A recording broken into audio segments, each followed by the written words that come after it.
حازم امام زعلان ان بن شرقي جاي الاهلي، وبيلوم على مجلس اداره الزمالك، وبيقول لهم صفقه انتقال بن شرقي للاهلي بمثابه خنجر في ظهر الزمالك، بمثابه خنجر في ظهر مجلس اداره الزمالك. طبعا لازم يلوم على مجلس الاداره. هي فين الصفقات اللي جابها الزمالك؟ مفيش. ولو جاب هيجيب محليين، ولو جاب هيجيب صفقات فنكوش. قال له بص على الاهلي جايب تريزيجيه، بص على الاهلي جايب جراديشار، بص على الاهلي جاب بن شرقي. ده كمان يا جماعه في كلام ان زيزو كمان هيمضي للاهلي. فهنا حازم امام ليه حق يزعل، ليه حق جماهير الزمالك تزعل على الزمالك، ليهم حق. انت دلوقتي مجلس اداره الزمالك بقياده حسين لبيب كان بيقول احنا اكبر قلعه رياضيه في مصر. طب اكبر قلعه رياضيه ومش عارف يا راجل تاخد بطولات؟ اكبر قلعه رياضيه ومش عارف يا راجل تجيب لعيب على اعلى مستوى؟ ده دلوقتي سكواد الاهلي بقى على اعلى مستوى. دلوقتي النادي الاهلي بيحضر لبطوله افريقيا، مش هقول لك للدوري ان كده كده ان شاء الله الاهلي واخد الدوري.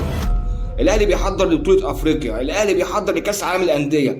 الزمالك فين من ده كله؟ طب حازم امام من حقه يزعل؟ ايوه من حقه يزعل. طبعا زعلان على الزمالك. طبعا حازم امام نجم زملكاوي كبير، وبيلوم على مجلس اداره الزمالك، بيقول لهم انتوا فين من الصفقات؟ انتوا فين؟ راح تجيب لي مشلاك، وراح تجيب لي لعيبه ملهاش لازمه، وجاي دلوقتي تقول لي الزمالك بيضيع. ايوه الزمالك بيضيع. جاي دلوقتي تقول لي ان صفقه انتقال بن شرقي تعتبر خنجر في مجلس اداره الزمالك. تعتبر خنجر في ظهر مجلس اداره الزمالك. ليه حق جمهور الزمالك يزعل؟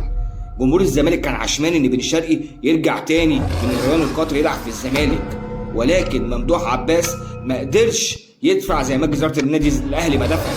ممدوح عباس ما قدرش يقف قدام النادي الاهلي. ممدوح عباس مش عارف يجدد زيزو لحد دلوقتي.